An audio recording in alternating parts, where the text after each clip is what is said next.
Hey, good afternoon. Steve Wilson, Zone Strategies, with another Facebook Live 5. Just a time where I can take just a few minutes, talk about something business related, hopefully beneficial to you.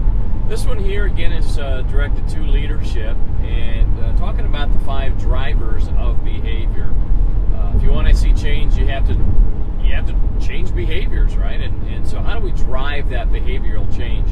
And one of the first things that we want to do is we want to communicate. We want to make sure that the message that we are communicating is consistent, regardless of the level of the organization. It needs to cascade down all the way through. The message needs to be consistent. We need to do it sufficient number of times. And we need to make sure that that message is not contradicting other messages that leadership has brought forth with regards to behavioral changes. And communication isn't just written, but what's being communicated by the actions that employees see. Are they seeing things, behaviors supported, new behaviors supported by management, by leadership, or are the old behaviors rewarded? That leads us into another one, which is reward and recognition. Are you rewarding the appropriate behaviors? If you want behavior X to be present, are you rewarding that, or are you continuing to support and reward and recognize behavior Y, which is detrimental or counterproductive to your efforts? The other thing is,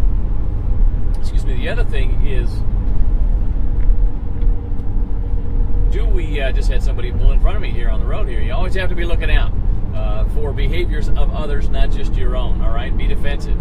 So as we're going here, we're thinking about training. What is the training that you're providing? Is the training that you're providing supportive of the new behaviors? Is it going to encourage individuals to do the new behaviors? Are they going to be able to continue to do the new behaviors?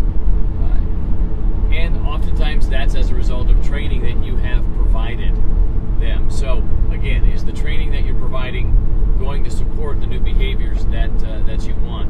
Another one then is metrics. That's a really big one. Metrics simply means, are the new metrics that you're utilizing, or the metrics that you're utilizing, supportive of the new behaviors? So for instance, and this oftentimes is seen between departments. I might have the responsibility and the accountability to create 300 widgets, produce these, but that might be counterproductive to the next group.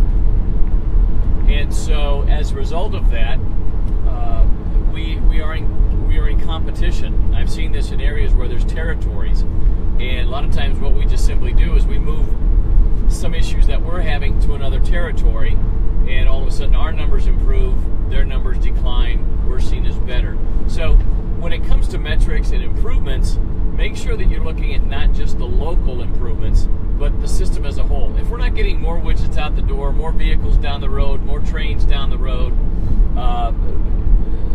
better quality service to our clients, did we really make an improvement? And the answer is, if we didn't do that, doesn't matter what happened in between, doesn't matter what happened in the various departments, we haven't made an improvement. We also then have best practices. So best practices, policies and procedures. Are the policies and procedures that we now have in place, are they also supportive of the new behaviors, or are they once again supporting the old behaviors, the standards that we had been working upon? And so we've got communication, training, again, rewards and recognition, talked about that, best practices, and as well the metrics. So again, Steve Wilson, Zone Strategies, and this has been Facebook Live 5.